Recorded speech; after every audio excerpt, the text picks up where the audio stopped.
Hello, friends. Welcome to the Angels and Awakening podcast. I'm your host, Julie Jancius.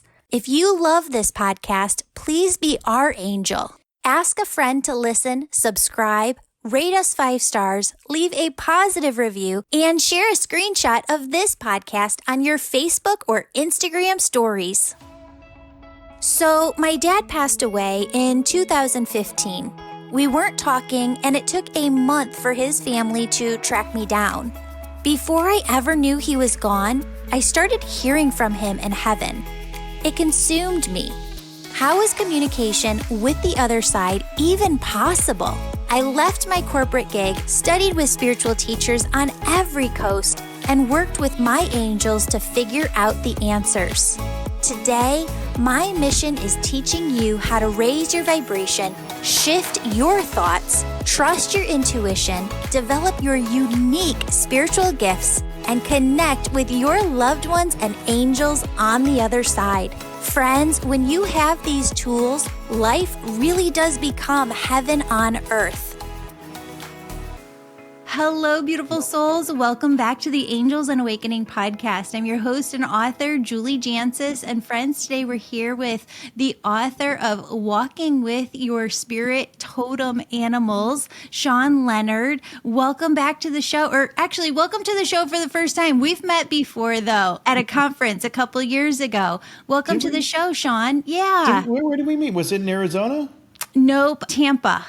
Tampa, no way. Okay, that's awesome. Well, it's so nice to meet you. See you again. So thanks for having me on your podcast, and I'm really excited to be part of your audience and your teachings, etc. So I want to start just kind of by being direct, because I'm a white person and I don't want like cultural appropriation, and you start to get nervous, I think, about just like talking about certain topics. I like to just look at the world and spirituality as that oneness. And I recently had on a woman who talks about the Japanese art of manifesting. And actually, the way that she sees manifesting is so much more to how the angels talk about manifesting. And I think that there's just truths. I don't know if you've ever kind of watched the show The Good Place, but there's this joke that they talk about in there where all the religions got about 5% right, except for this one guy who in college one night got a little too much of a certain substance in his body, and he guessed about 99% accuracy of how the other side is like. But is it okay for us to talk about spirit animals? Or is it? Oh, absolutely. I'm indigenous, so I mean, it's part of my life. It's part of who I am. Hence the book, Walking with Your Spirit Totem Animals. Even though I am, a status Mi'kmaq indigenous person within Canada, I mean, I have other cultures within me as well. Like I have some Irish, some Scandinavian. I mean, there's a little mix of everything in here. But, it's my indigenous culture that really kind of comes through in my approach, the way I teach, the way I connect, where I really feel connected to spirit. So starting from the basics, for those who aren't familiar, I am familiar with Indian cultures and, going to certain lands and seeing totem poles and animals. Yeah. And that is the basis of my knowledge. So where do we begin in indigenous cultures with how did spirit animals become a thing, and what does it really mean to the population? Well, I feel, pre-contact, I mean, throughout the world, I mean, we were all indigenous to the world somewhere, just so you know. Yeah. I mean, it's not that it's only indigenous. I'm indigenous person to Turtle Island, which is North America. And, the animal nation was deeply connected to a diverse culture, and not just indigenous people of Turtle Island. I mean, if you think about it, the Sami people of Europe, who are also indigenous, are very connected to the Caribou, the Egyptian people. They have a mixture of even their spirituality between animal-headed beings and even their cats were very revered and very, honored as part of their family, right? Yes. And if you go to the Hindu culture, you've got the elephant-headed goddess. There's so many cross kind of cultural connection between the animal nation and the human nation, and even in Christianity. and in your podcast is called Angels and Awakening, right? If you Yeah. think about it, I mean, angels are a cross-cultural connection between humanity of sorts and the animal nation or the bird nation, right? So Oh, many people experience angels with wings or having wings and such. So yes. there's this kind of like cross-cultural connection that kind of transcends all beliefs and all cultures from the world. I'm so And glad that you said that because I've met so many people along the way in doing this podcast for 7 years who are, let's say, from European descent, but feel a very, very strong connection to spirit animals. And so thank you for making it okay for all of us to just kind of have a sense of belonging to this. well, I mean, we're drawn. I mean, most of us out in the world are. I mean, we're connected to angels ourselves, like you, and but also we have this, kind of pet family that we have with us, Oh, yeah. Yeah. and we look at them as family, like as our and in indigenous culture, we see everything as being our relations. We see everything as being relations. We are all relations, and we actually have a teaching in all indigenous cultures. We say all my relations, but in Mi'kmaq particularly, we say Emsit Nogama, which means all my relations, and it's honoring the connection between us.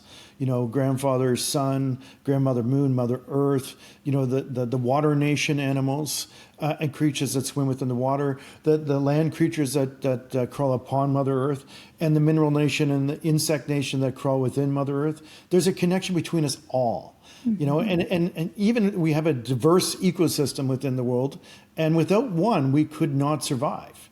And we're codependent on each other to coexist within Mother Earth. Otherwise, if you throw one out of balance, we'd all probably go extinct. But we rely on each other, not just for food and sustenance, but for friendship, connection, and even, like I say, spirit guidance. Because we have, I feel like we have like spirit totem animals, we have spirit power animals, and you were mentioning like totem poles, right? Yeah. And that predominantly is like a West Coast indigenous peoples kind of practice, not so much on the east coast of Canada or eastern United States. But what is a totem pole? It's like there's different types of poles, and I think people maybe mistake different poles for a totem pole, but some are just welcoming poles. And a community may put up a head eagle or something, or a person with their arms outstretched, and that's literally just to welcome people to the community.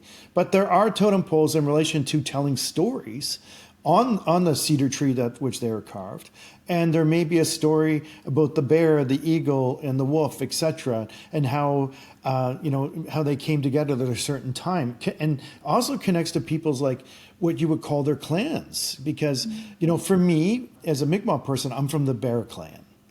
Now, what does that mean exactly? Is well, the Bear Clan, it means pre-contact we didn't have last names, so I was Shawn of the Bear Clan, and you didn't Wow. you didn't hook up with people in the Bear Clan. You made sure you hooked up people in the Caribou Clan, to keep your genealogy well and safe and stuff like that. So we kind of knew things like that. So we didn't, instead of having last names, we would embody the name of an animal in relation to who we were. So as we've connected now through, if you think about this, have you ever seen like a powwow or anything like this?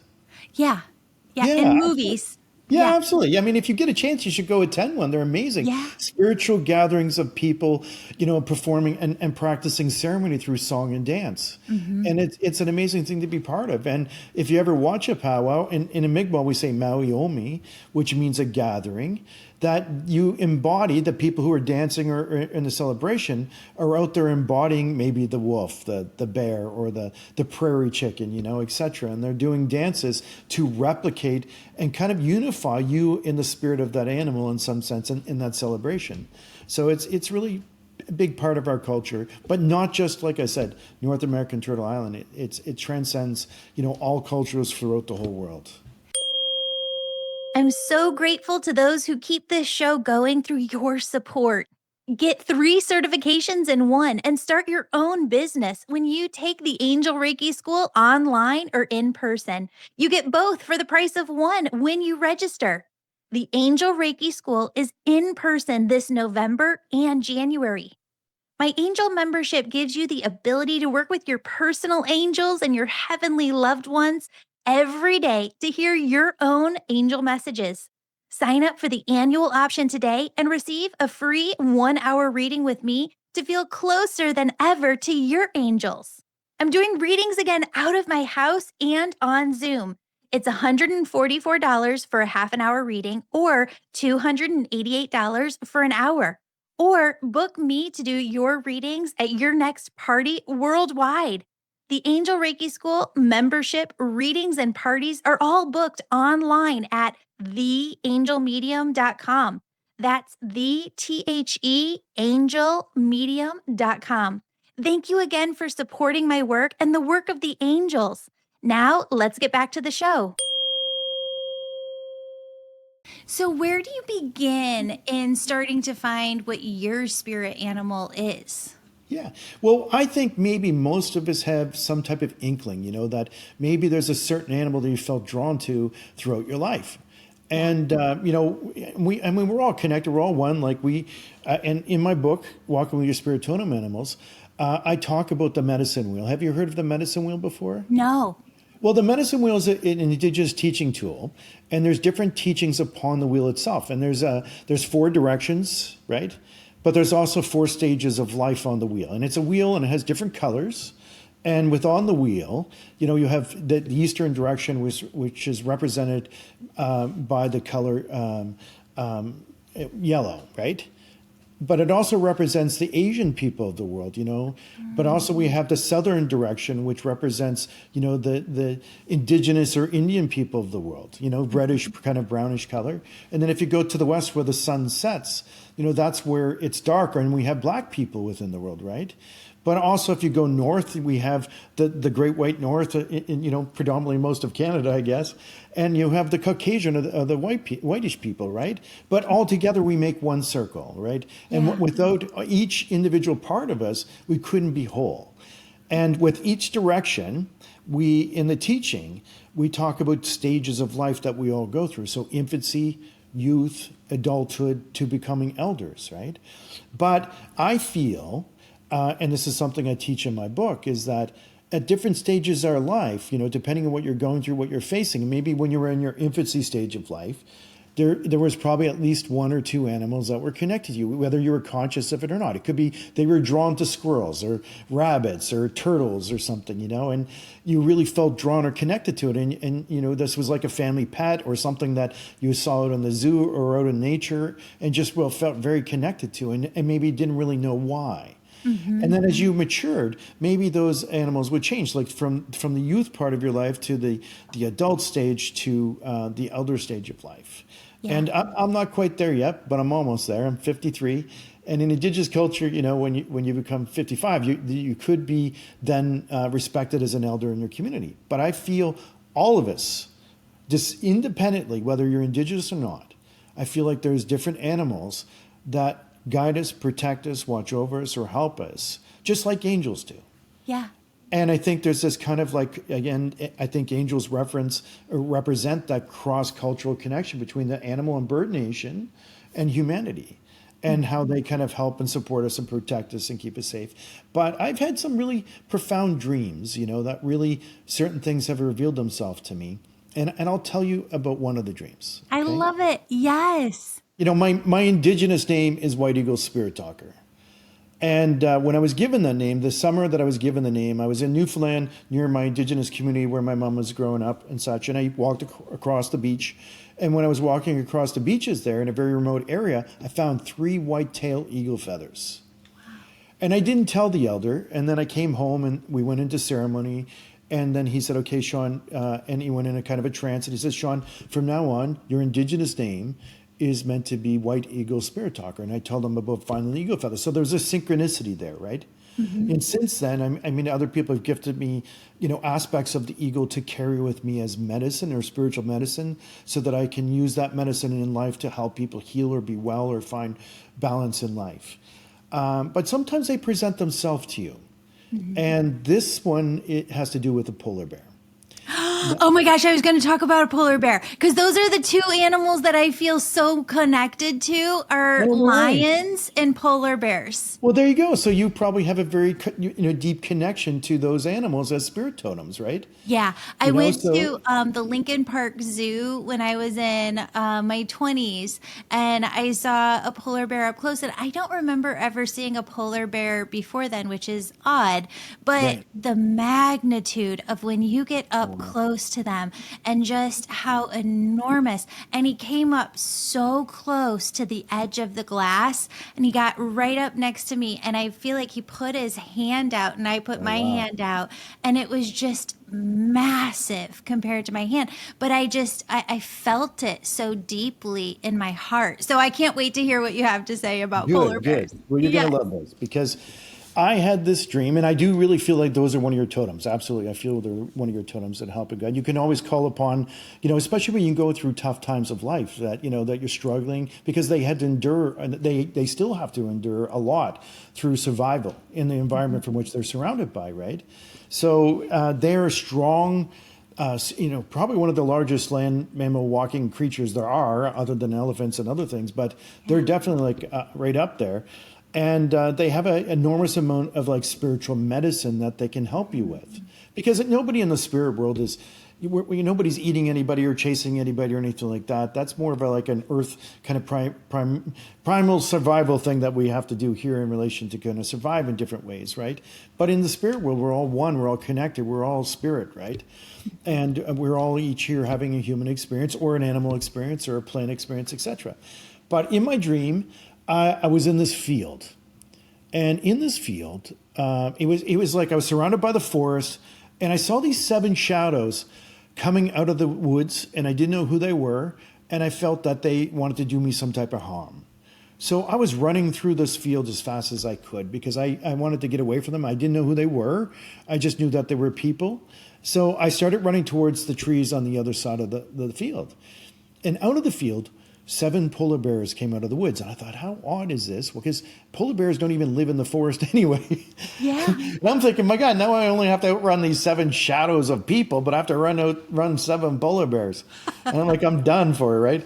So I start running towards the shadows, and I run as fast as I can. And I realize I can't outrun either. Mm-hmm. So in the middle of the field, I had to kind of surrender. I got on my knees and I waited for the polar bear to come and eat me because I thought that was going to happen, right? And what happened was all 7 polar bears ran past me.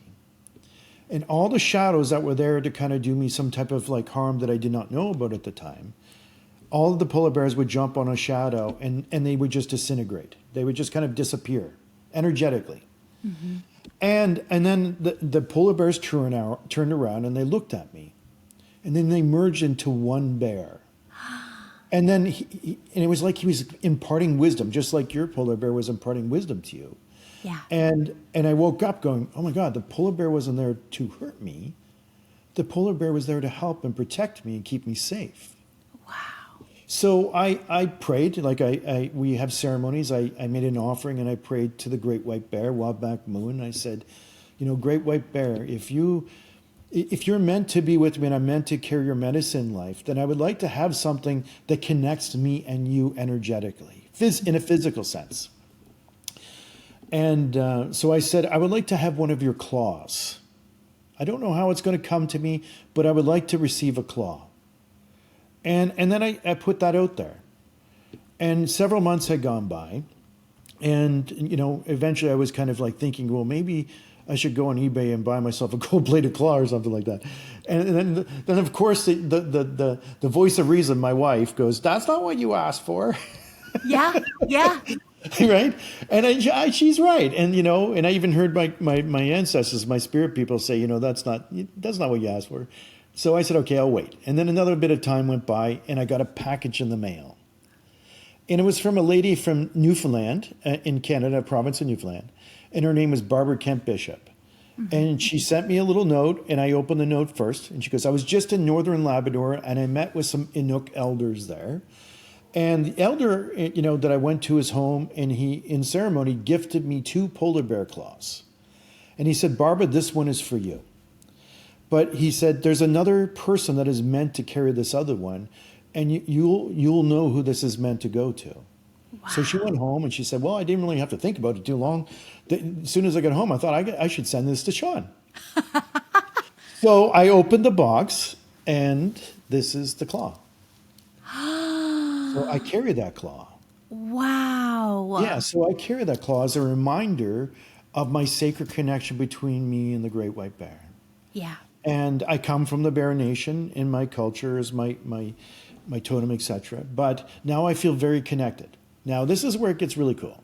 Awesome. Because after that, I got a little. I had another lady come to my house named Lori Curdo, and she says she does part-time taxidermy in a local area here. She's also Mi'kmaq, and she said, I was just working on a polar bear rug the other day, and there was one little piece left over. And I thought I should gift it to you. You know, I feel like Spirit's telling me I should gift you this for your smudge bowl, for your ceremonies, etc. And she goes, would you accept this? I'm like, absolutely, I'll accept this. Now, shortly after that, someone else called me and said, Shawn, I know that you do help people with healing and messages from the spirit world, etc. As I have a show in Canada called Spirit Talker, and season 5 is actually coming out in a few days. Amazing. And so anyway, she goes, yeah, I know that you don't do readings, but me and my mom could really use some help. And we can't afford to pay you, but you know, I have this old polar bear in my closet. I thought that if I offered you this, you would do the session for me and my mom. And I said, well, let me look at my calendar. I said, yeah, I think I can make that happen. And then shortly after that, somebody else gifted me another claw. Somebody else gifted me another. And I just received this during the writing of the book, and I'll hold it up for you. It's an old, I think it's a whalebone, and it was done by Inuk people, and it has polar bear fur for hair. Wow. So it's meant to be like a piece of art, but the last piece that I received, which is the most amazing, and I'll show you here in a minute, but I was writing my book, Walking with Your Spirit Totem Animals. Yep. And I received 5 parts of different bears. And this lady named Kelly Finnegan and her husband said, can we meet you for coffee? And I said, yes, I can meet you for coffee. She goes, you know, my father-in-law, Kelly's husband's father, had just passed away, and he had something in his home that we don't know what to do with it. Mm-hmm. He had, way back in the day, lived in the Northwest Territories and traded a sled that this Inuk person needed for this polar bear skin and fur with the head, the tails, the claws, still connected. And he just passed away, and we're wondering if you would accept it. And wow. I said, I absolutely would. So I'm going to show you. I'm just going to take you off for a second here. Yes. And you can see beyond my lights wow. on my pool table, I have that bear. That's over a pool table? That's massive. It is. He's massive. It's a 10-foot pool table, and he's bigger than the pool table. He covers the whole thing. Because there's nowhere else I can't put him on my wall, because and I don't really want to put him on the wall in the first place, because it's not necessarily meant for like as a display of like trophy of sorts. This is like a celebration of the animal. When I need to connect to the bear and the spirit of the bear, I come down and I speak to him. Mm-hmm. When I do ceremonies with other people, I will use him as a place for all of us to sit. And his wisdom, his spirit will be with us during the ceremony. So I'm honoring him. I'm honoring his spirit. I'm honoring his connection to me. I mean, it's horrible that, that he had died as a result of, 50 or 60 years ago, coming into a community. And unfortunately, they had to put him down. But and then the funny thing is the dream that I had, remember? Yeah. When I stare him in the eyes, it's the same bear. Oh my gosh. Like I recognized him. And all these bears, and I feel like they knew who I was. And did you receive 7 of them? Because you saw only 7 6 so far. Yes, but I feel like there's still one more. Yes, I do too. I feel like that's going to like round everything out, and that's them. Right, it is. It's an aspect of all those bears that are walking with me and helping me. Yeah. So they revealed themselves to me in the most profound way that I can't even describe. I mean, my life is a little strange as it is, but this is like amazing. And I just feel so blessed. And, I honor the animal nation, Yeah. I respect the animal nation. I love the animal nation, and to have aspects of them in a cultural way for ceremony and spiritual practices. That's how we as Indigenous people celebrate the lives that these animals had once lived. Talk to me more about sacred ceremonies and powwows in general and celebrations. And, we celebrate different in Western culture, celebrate Yeah. birthdays, Christmas, Halloween. How were celebrations used by Indigenous cultures? Well, many times during our ceremonies, we would work around the full moon. There was usually there's 13 full moons throughout the year, right? Mm-hmm. And even with the turtle, and I'll show you a card, but it doesn't really display the turtle's back very much. But it's one of my oracle card decks from Wisdom of the Elders. But there's turtle medicine, and they bring truth, but they also hold time on their back. And if you think about it, a turtle has 28 outer rings around the outside of his shell, which represents 28 days of the year. Wow. Or 28 days of the month. Sure. Because we always believed that there was 13 months because of the 13 moons. So we always measured time within moons and cycles. But we also had celebrations not only around the moon time, right? That is special and sacred, especially to women, because that's a medicine that you carry in life. You carry the water of life and the ability to bring life into the physical world. So it's a sacred time, right? Yeah. Oh. But also through the solstices that we would have like big ceremonies and such, especially with the timing of this coming out, the winter solstice. Yeah. It's a sacred time, especially of reflection, introspection. And we would often do different ceremonies like sweats and things like that, because it represents the womb of Mother Earth. And it's like we go in to kind of like heal and be well and to come back out into the world again, through the healing process of the ceremony. But we have all kinds of different ceremonies, but it's connected to the earth or Mother Earth herself and the timing of those things. Mm-hmm. That when we would do these ceremonies, you're deeply connected to Mother Earth herself, right? Yeah. Your cycle's built upon it. It's like there's this natural circadian rhythm that we all have from day and night, from night and day, to like the moon cycles and all that. We're made of the stars that are all exist around us, but that's also created all things. The animal nation, plant nation, the mineral nation. The ocean creatures, the ocean itself. And there's nothing that we're separate from, because obviously it exemplifies itself through us and through our bodies, etc., especially women. So in Indigenous culture, women were typically the spiritual people, the medicine people, the wisdom carriers, and the people that everybody went to kind of learn things, is because you had vast knowledge to kind of share with people. But I think that it's coming back more and more in relation to balance within all things. And we have a teaching in word in Mi'kmaq, and it's not my teaching. It's Edwina Marshall and Albert Marshall, and I believe that's their name. They say Ena Muktawak, which means two-eyed seeing in Mi'kmaq, and that means literally the cross connection between Indigenous culture and beliefs and ideals to other ideals and other principles. And that if we think about life, because we're all connected, that we need to kind of think about coming together and sharing wisdom and knowledge so that we can all approach things in a good way of life. Yeah. 100%. And have balance. And it's not that one is right or science is right and spirit's wrong. It's about a balance between two, right? Yeah. And I think that's where we have to kind of like really think about life, is about balance and, connection. And despite our countries or directions or colors or face or what have you, we're all still within this one world together. And it takes we're all one human nation. And I think that we're coming back. I think our spirits are learning. Look at us. We're having a conversation. Like, where do you live at, Julie? Right outside of Chicago in the suburbs. Yeah. I'm in Nova Scotia, Canada, for God's sakes. So we're having a video conference and communicating different ideas and talking about spirit and spirit totem animals, etc. This would have not been possible some years ago. right? Not in this format of this way that could be seen out in the world in such an amazing way, that we are coming together as people. We are sharing ideas. We are coming together to create balance and harmony within the world in a much better way. And it's because of people like you and people that are out there that are helping bring ideas and new thought and spirit and the connection to all that together, the angels as well.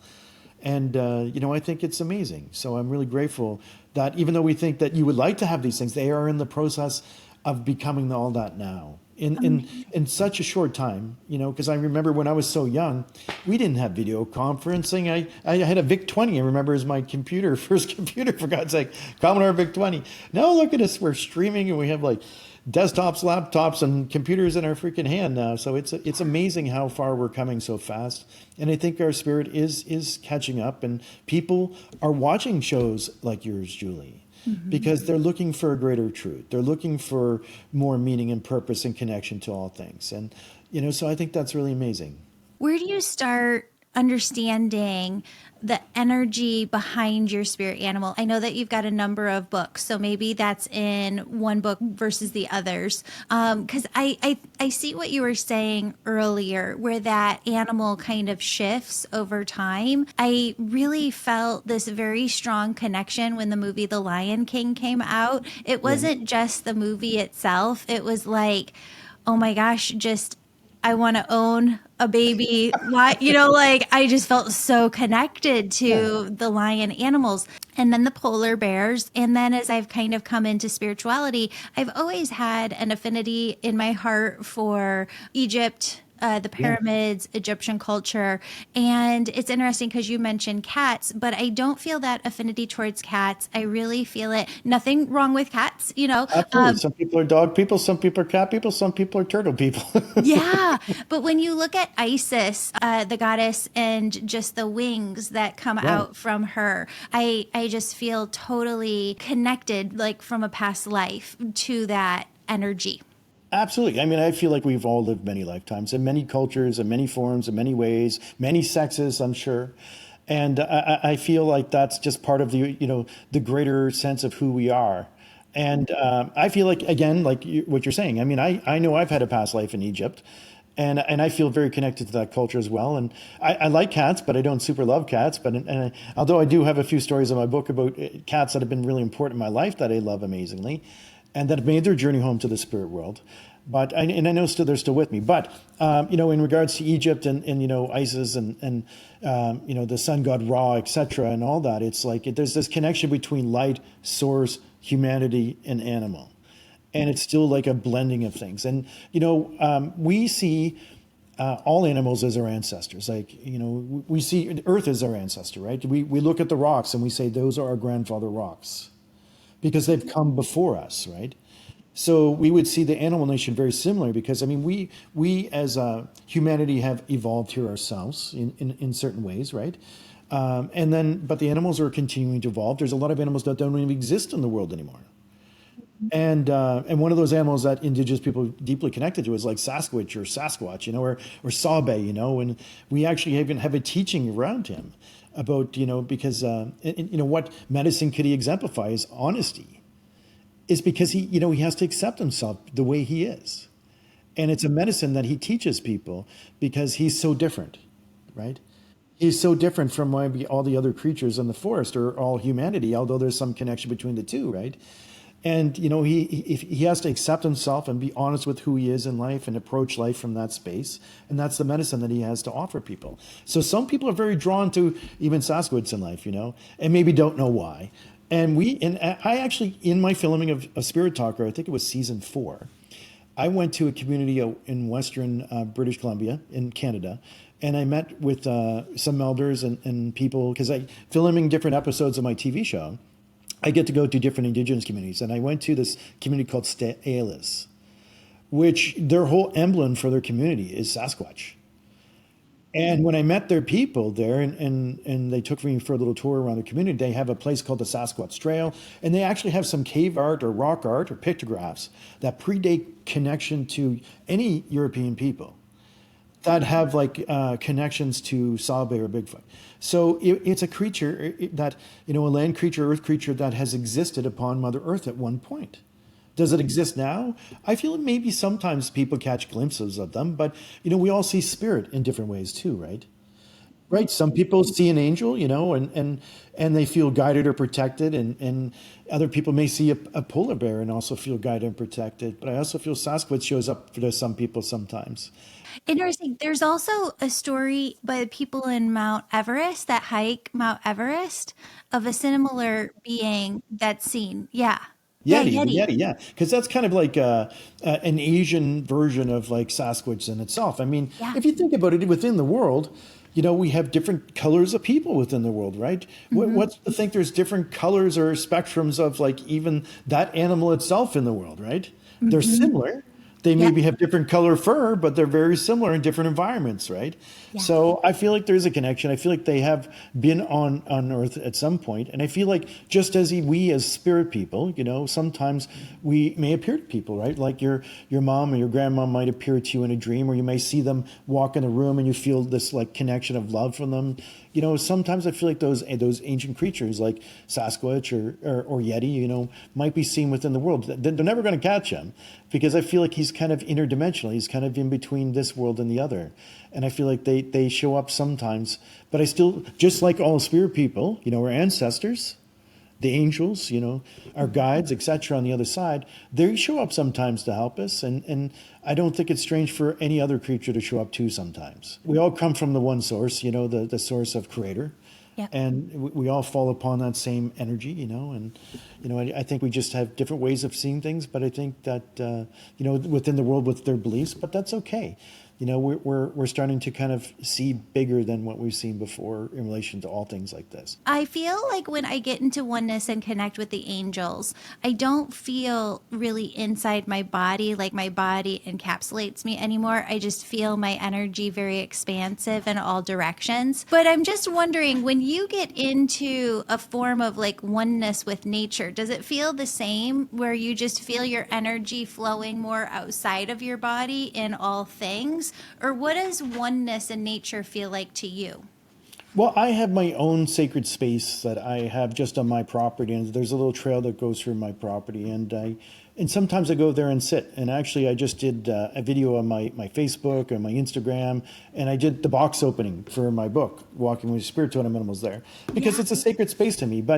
And many times I feel nature is very healing, and I feel very grounded. And the trees are providing oxygen for me to breathe, and I just feel very oxygenated, very alive. Green is a very powerful color in relation to healing, and just putting my feet on Mother Earth is very kind of supportive and holding me almost in a sense of life. So I feel this kind of oneness with all the creatures that are walking around me. Sometimes a fox goes by, or a raccoon, or you may hear the crows or the blue jays, or an eagle coming by every now and then. And I just love that. I feel that. And I just feel this kind of like oneness of connection, that I'm one with all things. And I just feel this presence of mindfulness. And it's a good place to receive messages. If sometimes maybe your loved one or your angels would speak to you, and communicate a message, because you've created space. Because I think when you get into spaces like this, it's very meditative of sorts. And I think with spirit communication, right, because I'm a spirit talker. Some people may say a psychic medium, but I'm a spirit talker. And that's what we call ourselves in indigenous culture. You have to learn to create space. An elder once told me that you have 2 ears to listen and 1 mouth to speak. So you have to listen twice as much. And I think that goes for spirit, because if we're always talking and thinking or doing stuff that we never create space and moments of presence in sacred spaces like the forest or a path or a sacred place that is to you, then it's hard for sometimes your angels to come through and give you a message, because we have to learn to create kind of a stillness to receive. Yeah.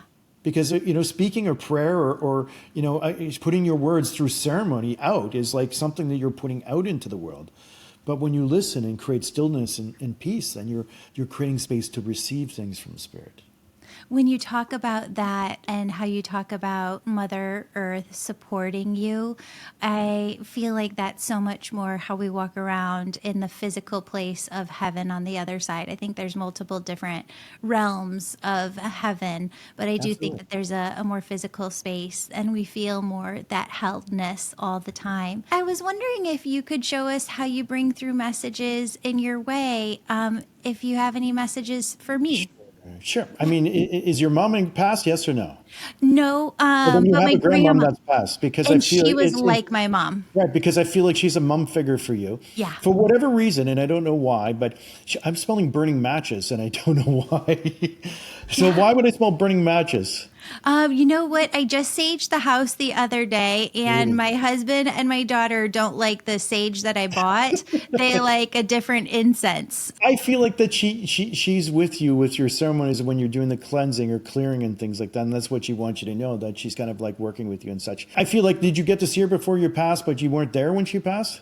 Yeah, I had an opportunity to go down the weekend before, and I Right. chose to go see a friend. And I almost felt like that was a She soul knows. intention. She knows, but she needed that space to go. Yeah. Yeah. She did. And I think that's what she wants me to tell you, Hmm. is that you've been, for a long time, you thought about it, although you're at peace with it, I know. Yeah. But she just wants to reaffirm and get across that she needed that space to make her journey. Yeah. And I know that, if you could have it back, you wouldn't have gone or whatever, but, Yeah. it would have been harder for her to let go if you were there. And it's For sure. because she loves you so much. I feel that. I feel that very much, that because I didn't go that weekend, that she was able to more easily cross over to the other side She was. And what she also, I feel she's telling me is that you know and feel her around you very often. all the time. Yeah. Now, this is something odd, and I don't know why she's bringing this up, so I'll bring it up. Why is she showing me socks for some reason, like special or kind of odd socks? Okay, so I have normally one set of socks that I wear all year long, except for I put them away this time of year. I just took out my new socks. They're like the big wool socks, and I have them on my feet right now. And why they tell me odd things like this is not to like scare you in any way, is that I am with you. I'm visiting you. I see that you just did this. This is something it's something a lot of people don't know about you, but it's something she said you just did. And why they said is because they are spending time with you. They're visiting. I mean, imagine with people that you love and when you're on the other side, wouldn't you want to visit and spend time with the people you care about? Of course you would, right? Mm-hmm. Off and on she's going to visit. And I think she's grateful that you still think about her, remember her, speak to her, and honor her where she is. So, keep talking to her. She says thank you. Oh, that's amazing. Thank you so much for those messages, Shawn. I really appreciate that. The other question that Spirit's having me ask you is, on your show, you've had so many seasons. First, is there a place where people in America can watch the show, even though it's in Canada? And second, I know you have some favorite stories of just moments on the show and just healing moments or your favorite moments. Tell us some of those. If you want to watch the show, there's a couple places in the U.S. you can watch season 1. Season 1 can be watched on Next Level Soul TV, but it also can be watched on another app called Fossum. And I think that season 1 is on there, and that's freely available to watch. I think Fossum is a free app that you can watch season 1. There's season 5 coming out. And if you there's an app within Canada for the network that I'm on. It's called aptnlumi.ca. I'd say, one of my favorite was with connection. There's so many connections I made because I did like a lot of readings for every community that I went to. And there was everything's reciprocal because, I would go to communities, learn from elders and learn about culture. But in return, I would help people within the community heal by connecting to people in the spirit world. And this is in season 1 too. It's Acadia First Nation. So if you get to watch it, you'll get to see it. And I was in Yarmouth, Nova Scotia, which is the province from which I live in, which is like a state in Canada. And in Yarmouth, I'm connecting to this young lady in Acadia First Nation. And it's a live audience. I'm doing a live audience reading, and something very awkward had come through for a mother. And this mother was in the audience, and I'm reading and I'm connecting to her daughter. She told me her name. She told me how she passed. I know what she looked like. I'm seeing how she appears, and she was showing me that she lost a lot of weight. She was very small in frame, etc. And I knew she had like breast cancer that went to her lungs, etc. Something she showed me was really kind of uncomfortable for me. For whatever reason, here I am in front of an audience. I'm talking to a mom. This is very sensitive. This lady takes off her shirt and is standing in a bra only, and then her bosoms get bigger. I'm like, this is odd. I'm like, what? I mean, I was like, what do I do with What this? producers are pulling this out? Yeah. What do I do with this? I'm like, I'm like, you can see obviously during the filming, I'm struggling with the fact that I don't know how to deal with this. So I'm like, you know what? I have to say something here. This means something and I don't know what it means. Yeah. And I want to say, first of all, I don't mean you any disrespect, I said to the mom, but your daughter really wants me to stress something and I'm not quite sure what it means, but I'm just going to tell you. And, please forgive me. I don't mean you any disrespect if I'm wrong. And I showed her and I told her what I saw. And she went from crying to laughing and going, oh my God. And then this other lady that was with her stood up and it was her sister, this young girl's sister. She goes, holy crap, this is really her. And she says, nobody knows this but me and her two sisters, the mom said. At the funeral home, after my daughter died, because she was very small in frame, she always complained about the size of her bosoms. In the back room before the service, we brought a new bra and we put it on her and we stuffed it. So we were going to send her the spirit with bigger bosoms. And we dressed her back up and then we put her, and when she came out in the front of the church, for the service, we were sad, but we were kind of like, almost laughing among each other, and we know that she would love this. But we never told anybody. Oh my gosh. And it's just between us and her two sisters that know this. And it was like, after the session, I got to meet her and the sisters in person. One of the sisters of or her other daughter said, we haven't seen mom laugh or smile like this in so long. And it was like, you saw like a year and a half to 2 years of grief just kind of evaporate in a second. And it was, she was just like, she knew it was her daughter. And there was no doubt that nobody could know this except them. And it was just a profound moment. And I'll never forget it because it's, sometimes we don't expect the things that Spirit's going to show us, but we have to trust, right? Mm-hmm. And we have to work with it, even if we don't understand it. So we do our best. And that's what I do. Oh, amazing. And there is something that happens when you get something so unique like the socks or the matches or this, that there's just a peace that comes over you and you feel that deeper connection with them. And you're so amazing at this. How is your spirit animal different from your spirit totem animal? In my culture, we have what we call clans. Totems are something unique that, even though I'm from the bear clan, I didn't know that it was my totem. And then so totems will kind of reveal themselves. Okay. And throughout my life, the eagle, the buffalo was actually the first medicine that I got. In filming season 4 of Spirit Talker, I went to Sioux Valley Dakota Nation in Winnipeg, or outside of Winnipeg in Manitoba. And I met a group of buffalo that the community was raising. And in the herd, there's 16 white buffaloes, which is very kind of like amazing in itself. They're like one in millions of a white buffalo being born. And there's a whole prophecy in indigenous culture about the white buffalo calf woman, and it's about taking care of Mother Earth, which I wrote about in my book. One of the elders there instructed me to tie a prayer tie and pray for his people and his community and talk to the Creator and ask for good things for them. So I did, and I prayed my tie.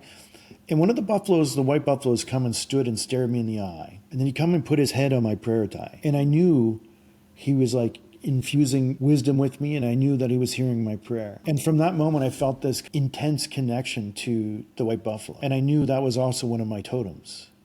So, in time, special circumstances, I mean, if you're engaged with, the world and, really connected and open and invite, those totems to kind of reveal themselves to you, they will. They'll, in some unique way, there'll be something that, like the polar bear for you at the zoo, where you put your hand on and you put his paw up on your hand. There's a connection there that transcends understanding. You just know somehow you and this bear are connected. And so those are totem animals. Those are your spirit totem animals. And some of them may be power totem animals, like protection when you're going through stuff. And that's when I'm going through difficult things, that's when I call upon the white bear to help me, the polar bear to help me through this situation, to give me the strength, the endurance, the determination, the courage to face what I need to when I'm going through difficult times. So when I get into readings, I can see a U shape behind people's heads of their angels, guides, and loved ones. And sometimes their pets are there as well. But now we can call forward their spirit animals as well. And that's just so beautiful, and see them as part of our group on the other side. Shawn, thank you so much for being here. Thank you for your wisdom. Tell everybody where they can find you, your books, and everything. Well, you can go to my website, Shawn hyphen, like the middle line, SHAWN hyphen Leonard, LEONARD.com. And all my books are there. There's like, if you click on the links for Spirit Talker, because I have another book called Spirit Talker. This is my first Hey Ho's published book. This is my latest Spirit Talker book, which comes out October 21st.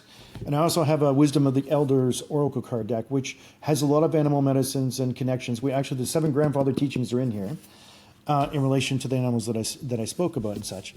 But yeah, and I'm working on a new book for Hey Ho's too. Thank you if you visit my site, and thank you for allowing any of the wisdom that I've shared today, or even through the Hey Ho's published material to reach you and come into your life. So thank you. Thank you, Shawn, for being who you are and doing what you do. You're so amazing. Friends, I need your help reaching as many people as possible. If you'd like to support this podcast and help us spread more hope to the world, please book a session with me. Join my Angel membership or take my Angel Reiki School. What's the difference? If you'd like to know what messages your angels and loved ones have for you, you'll want to book a session with me. The Angel membership is all about your own personal spiritual healing. The membership takes you on a spiritual journey that teaches you how to create your own heaven on earth. And the Angel Reiki School is for those who want to get certified in mediumship, angel messages, and energy healing all at once. These are 3 ways you can help us share a message of hope and love with more people than ever before. Register for one or all 3 at theangelmedium.com. That's theangelmedium.com. Now, let's pray together. As we do, I want you to pray in a way where you feel as though everything you want for yourself and the world has already come true, and you're giving thanks. Why? Because this is the best way to manifest. So let's begin. God, universe, source, thank you. We're so grateful that you've blessed this world with calm and peace for all. This calm and peace has spread like ripples, soothing the hearts of every soul. Thank you for opening our hearts to abundance, allowing each of us to live our most authentic life, and helping us to create our own heaven on earth. We thank you for the love and deep heart-to-heart connection that surrounds us every day in our relationships. We thank you for the abundance of health and aliveness we feel radiating from every cell in our and our families' bodies. Thank you for the gift of walking this life with us and guiding us every step of the way through your messages. We hear you through our own intuition, and we feel you walking right by our sides, and we overflow with gratitude. Thank you for financial abundance, an abundance of opportunities and miracles, blessings, and prosperity in every way. We know that you want us to succeed so that we can show others how you want them to succeed too. Thank you for the boundless love, kindness, empathy, and compassion that binds us all together. Thank you for the laughter, fun, moments of pure delight that fill us every day, especially today. God, universe, source, thank you for blessing us beyond measure and allowing us to use our souls, gifts, talents, skills, and abilities to serve the world. We love you. I love you. And in this we pray. Amen. Friends, we're working on some pretty major things over here. And if you wouldn't mind saying a little prayer that these things come to fruition if they're God's will, we'd so appreciate it. And please add a little prayer in for any specific thing you need right now too. Have a beautiful, blessed day.